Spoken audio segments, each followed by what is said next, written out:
Fluorescent lights buzzed over the teller counter as Frank Delacroix stared at the screen showing his account balance. $312. 3 weeks earlier, that number had read just over $84,000. Sir, these transfers were all authorized through your online banking credentials. The teller explained, sympathy mixed with practiced resignation in her voice. Unfortunately, once wire transfers like these clear, recovery is extremely difficult. Genuine helplessness settled over Frank, 79 years old, 2 tours in Vietnam behind him, a feeling he hadn't experienced in decades. He'd been so careful his whole life. Nobody at that bank counter knew yet that 600 miles away, a group chat of aging veterans was already lighting up with messages, and within days, the people who'd stolen from Frank Delacroix would wish they'd picked literally anyone else. Before we continue, tell me in the comments, what state are you watching from tonight? Bravo Company's 3rd Platoon had served together in Vietnam from 1968 to 1969, and more than 5 decades later, 11 surviving members maintained a group chat they'd nicknamed the Roll Call, checking in weekly, sharing grandkid photos, arguing about football, and generally staying connected in the way only people who'd survived something together could manage. Frank had been platoon medic, the man who'd patched up half the group at one point or another, earning a permanent place of respect within their tight circle. Simply enough, the way Frank later understood these things usually did. The scam began with a phone call claiming to be from the Social Security Administration, warning that his benefits were under review due to suspicious activity linked to his account, with a friendly, patient voice walking him through steps to verify his identity and protect his funds. Frank, trusting by nature and unfamiliar with the specific tactics scammers used against seniors, followed instructions over several calls spanning nearly 3 weeks. Each call built on the last, the caller, who identified himself only as Agent Michael Torres, establishing rapport, expressing concern for Frank's well-being, occasionally mentioning small personal details that made the calls feel legitimate rather than suspicious. Wire transfers to secure holding accounts, Torres explained, would protect Frank's benefits while the supposed investigation concluded, funds fully recoverable once his identity was confirmed. Only after the final transfer did recognition of the scam actually arrive, when Frank called the actual Social Security office to check on his benefits and learned no investigation existed, no Agent Torres worked there, and his life savings were simply gone. Embarrassment kept him from telling anyone immediately, the particular shame of a man who'd survived combat, raised 3 children, and managed his finances carefully for decades, only to fall for what felt like an obvious con in retrospect. 2 days passed before his weekly check-in with the roll call revealed the trouble he was hiding. Frank's usual detailed updates about his garden and grandkids were replaced with short, distracted responses that immediately concerned his old friend Walt Higgins, who'd served alongside Frank as platoon radio operator and still checked in on him more than most. "Frank, something's off with you," Walt wrote, cutting through the group chat's usual banter. "Talk to me." Reluctantly, Frank explained everything, the calls, the transfers, the bank's grim assessment of his chances.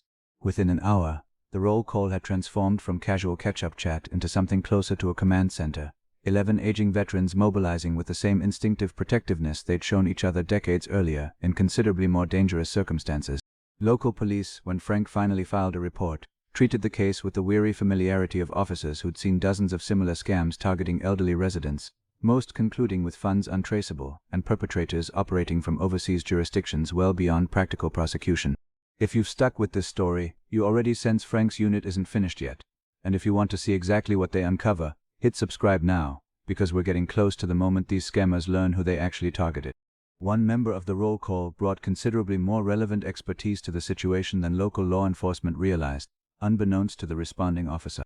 Dennis Ashworth, who'd spent the final 15 years of his career working cybercrime investigation for a regional FBI field office before retiring, immediately recognized patterns in Frank's scam that matched a broader operation he tracked professionally years earlier.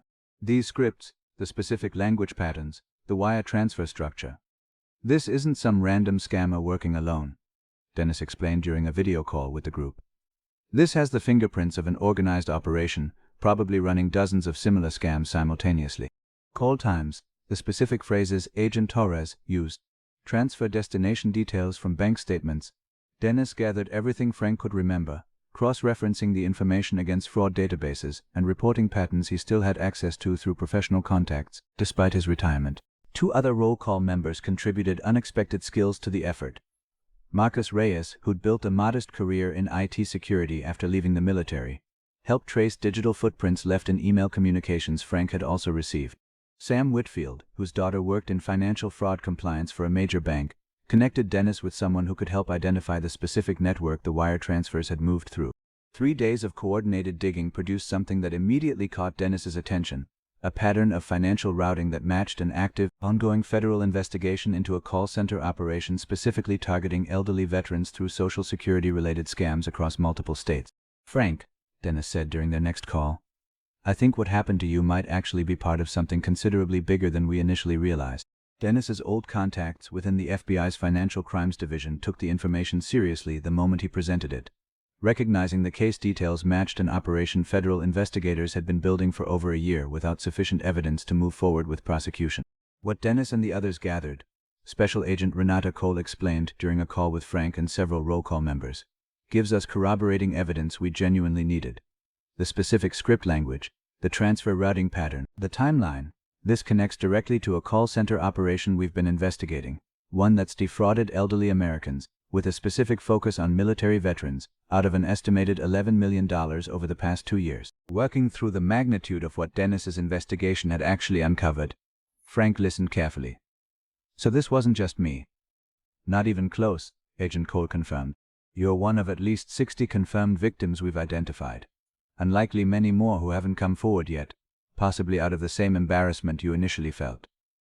Coordinated action followed within weeks. Federal authorities used the evidence Dennis, Marcus, and Sam had compiled alongside their own ongoing investigation to identify and raid the operation's physical infrastructure. A call center running out of a nondescript office building, staffed by individuals following detailed scripts specifically designed to target seniors, particularly veterans whose benefit systems provided convincing cover stories for the scam. Arrests followed the raid, along with the seizure of financial records detailing the operation's full scope. Frank's stolen funds, along with recoverable assets from other victims, became part of a restitution process federal prosecutors began pursuing as the case moved forward.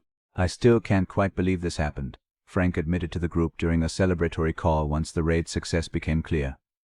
"I thought I'd just been foolish, an old man who fell for an obvious trick." Walt, never one for lengthy sentiment, kept his response simple. "Frank, you patched up half this platoon back in '68 without a second thought. You think we were going to let something like this slide?"